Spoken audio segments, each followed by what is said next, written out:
What's going on, guys? Welcome to the channel. In today's video we're going to be installing some rock lights on my OG 5th gen 4runner. Let's open it up. What do we have here? Little booklet, piece of paper. We've got 4 rock lights and accessories, and voila, here's what they look like without their boxes. Keep in mind some of these are labeled front and back. I'm pretty sure the only difference is the front ones have a shorter cable because you're not going to be routing a whole bunch, versus the rear ones where you'll need a little more cable. And then with each rock light they give you these like barriers slash grommets. Same thing except one's thicker than the other. This will kind of serve as your moisture barrier when we go to install the rock light to the surface. And then over here we have some hardware, and we have some zip ties, and then your main cable with the switch and all the connectors. This is pretty much a plug and play unit. The only thing that you will need to be installing to the vehicle pretty much is your positive and negative cable. That'll probably go to my battery for now since I don't have a switchboard. This switch, we gotta figure out an area around the steering wheel. Let's talk about how we're gonna install these rock lights to the 4runner. I'm planning to install them to the chassis of the vehicle and have the wiring routed on the inside. And then once we get to the driver cockpit area, we'll figure out how we want to wire all that up. Over here we have the screw that they give us, or bolt, whatever you want to call it. That right there is a size 3 Allen key which they provide you, but since I want to speed things up, I've got myself a socket right here. And then the nut on the back is going to be a 7. To drill out the holes for the mounting, we're going with a 5/32 drill bit, and then we need to drill a hole in the middle behind it so that we can route the wire through. And for that I have a step bit.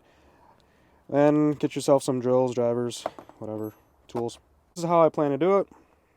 Got screw going through, rubber grommet, wire's going to go through here, and then once we're through the body of the vehicle, we'll go washer, lock washer, then nut, and then we'll secure them down. Alright, so the first thing I did was go ahead and take apart some of the trim. Over here we have the trim piece that comes off. There's a plastic riv nut that you just unscrew, pops off, then you pop this sucker off. Right here, we don't have to pop this off just yet. You might be able to just feed the cable through. Over here we've got this trim piece off, and then over here we have the seat belt mount right there. We took that off. That's a 15 mil. And then there's like a lever that looks like that, and to get that out you just kind of pry around it, pops right off, and then this cable, just take it off, and I'll show you once we get to that side. I was just kind of exploring how this comes off on this side. So once we take this off, there's a 10mm bolt right there, 10mm bolt right there, there's a 10mm bolt right there, and a 10mm bolt right there, and obviously they will have coverings that you just pop off with a screwdriver.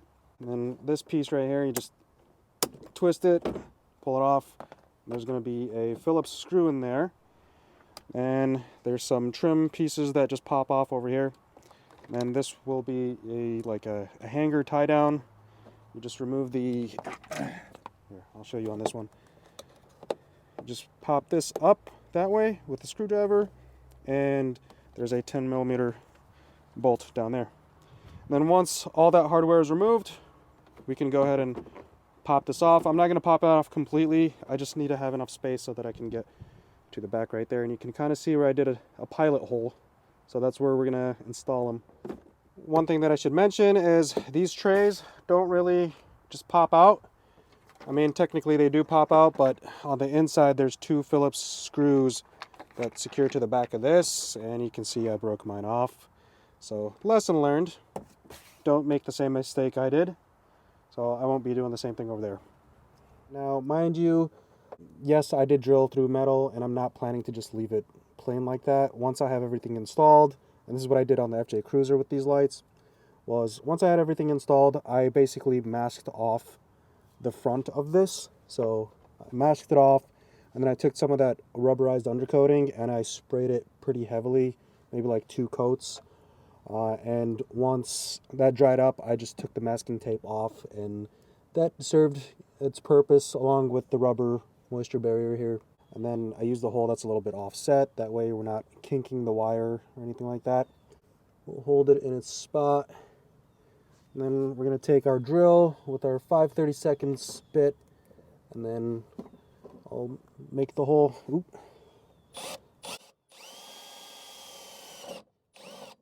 There we go. On the other side.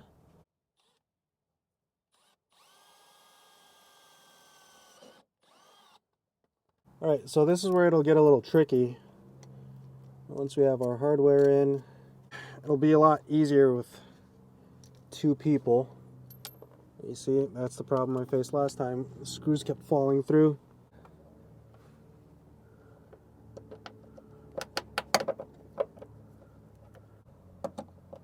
Like the holes are kind of snug, so the threads are catching. What I'll do is also take some electrical tape or some sort of tape just to hold the screws from falling.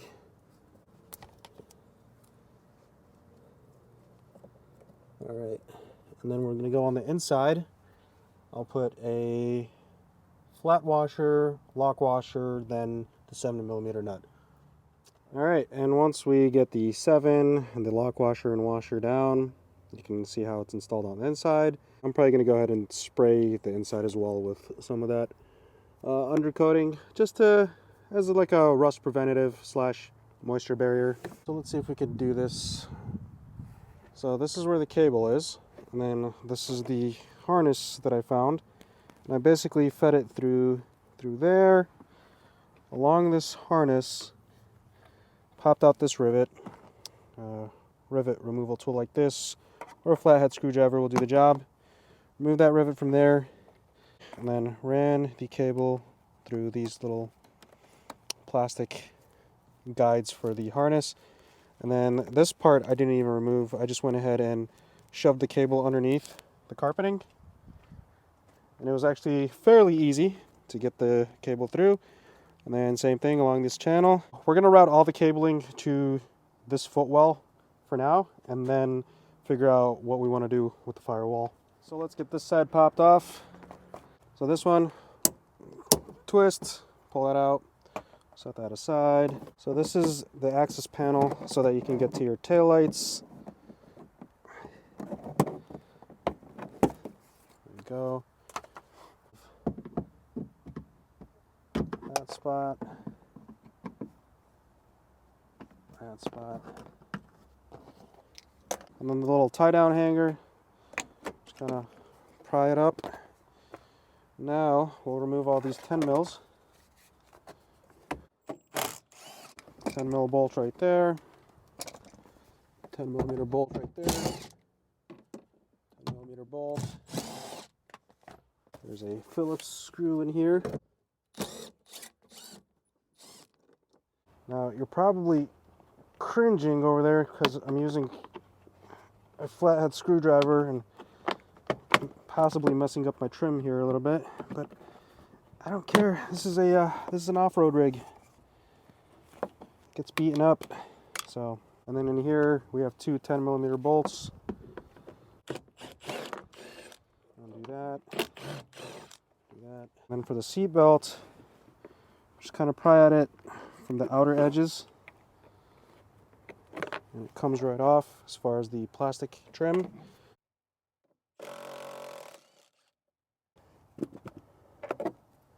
And you don't really have to do this, but it makes it easier to get to the trim. Just remove this barrier right there, and we can kind of pry at it. You can see where there's a rivet in there. Use my rivet tool. Pop that out, just like that.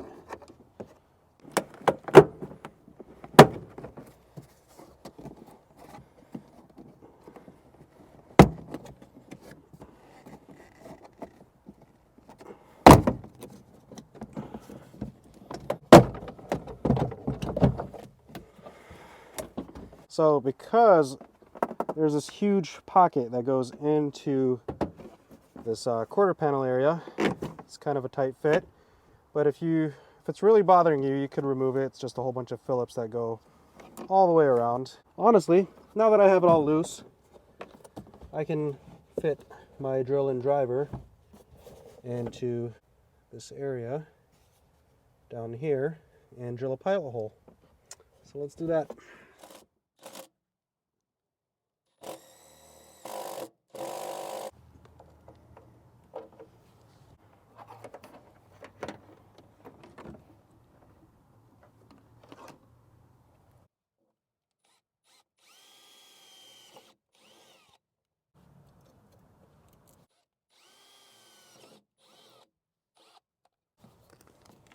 I've got to beat daylight here. It's getting dark and cold here in a bit. So I'm going to show you guys the progress I've made. Now, you don't have to rip out the carpeting as much as I did. I just found some moisture and I got to address that. I went ahead and routed the cable like that. You can see it. I pushed it between these two lines over here. And then I tucked the cable underneath this mat. And then once you get over here, there's a plastic trim that just pops off, this trim right here. I believe it goes in like that. You just pop it off from this side and then slide it back, and then you'll see a tunnel that goes to the other side. And on the driver's side, same thing. There's a trim piece over there, right? You pop that out, slide it out, and then you don't have to remove this carpeting, but I did. And you can see the tunnel. And then we routed the cable through. Now, I probably could have found an opening in the firewall and got it through the firewall, but I want to run everything through one hole in the firewall. Let me show you guys what I did here. So if this is the fender, I'll show you the fender. There it is. There's a grommet right there. Basically went in with a knife, made a little slice. Now this grommet is two-sided. There's like a rubber barrier here and then a rubber barrier on the back, so you got to make a pretty good slice. And then this cable, so this is the main harness, right? So we're going to make all the connections and probably store this bundle of cables over here.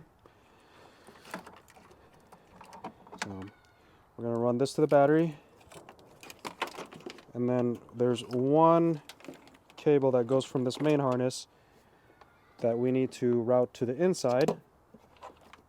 And how I did this through the rubber grommet is you can get yourself some like thick conduit or a wire hanger or something, route that through, and then tape this harness or this cable to the end of this, and then push that through, and when you pull it through, it'll pull it all the way. And that's how I was able to get this pulled through the rubber grommet. I don't know if you guys can see it. Let's see. Right there. Once you pull this through, obviously you can't pull it through with the switch attached, so you're going to need to remove the terminals from the switch and then tape this up to that thick cable that I told you. Now I need to take the driver's side rear and the passenger side rear and push them through the grommet so that we can connect it to the main harness. All right, so I just wanted to show a quick little hack if you're trying to run multiple wires through that grommet, or like in my case, I was trying to get the two cables from the inside out. Push this one through. This one came out fine. And then to get the second one, instead of having to push that one through, what we did was I went ahead and taped the second one along the first one's line, right? And then I slid it through, and then when it got to that point, I just gave it a little shimmy and came right out. Now I have both cables out from the grommet area. Before I forget, we need to install the front rock lights, or the front fender well rock lights. Pretty easy to do the fronts compared to the rear. Ignore the rust, perks of living in the rust belt.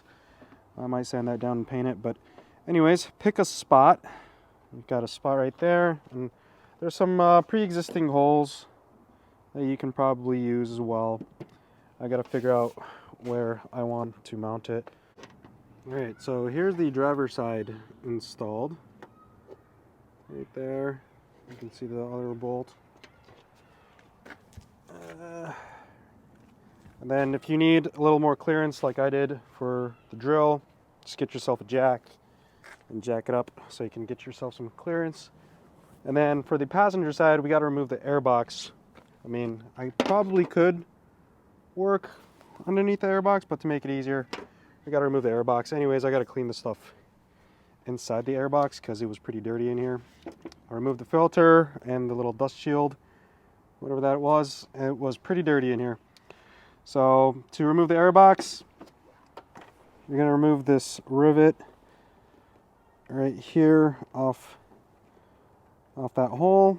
And then there's three 12mm bolts. There's one right there. Obviously I already have them removed. One right there, and then one right there. Once you have those removed, then we'll kind of lift this up out of the way and shimmy this out and out, and then probably get that cleaned out too. All right, so here's the passenger side installed. Well, passenger front. Got to clean the airbox and got to get some undercoating before I put everything back together. But I slapped everything back together and just quickly got it all hooked up to make sure everything works. Obviously I have to do some wire management here. For the passenger front, you can see I just ran it along this existing harness and then just zip tie it to that harness up there. All right, and then just hooked it up to the battery, positive, negative. Looks pretty good. So we'll get some night shots going. There you are. And then for amber, still have to button everything up. There we go. Man, that looks good.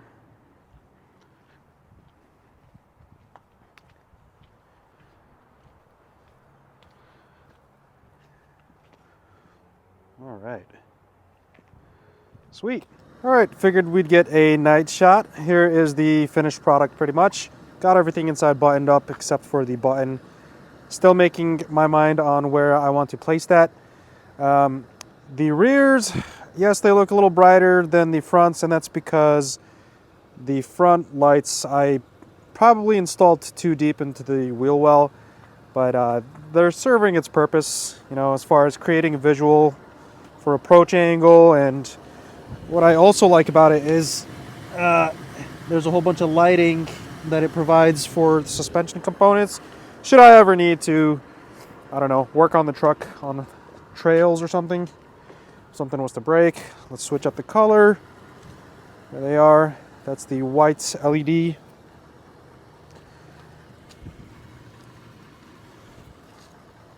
Yeah, I had these on my FJ Cruiser and I loved the quality, so I had to have it on my 4runner as well.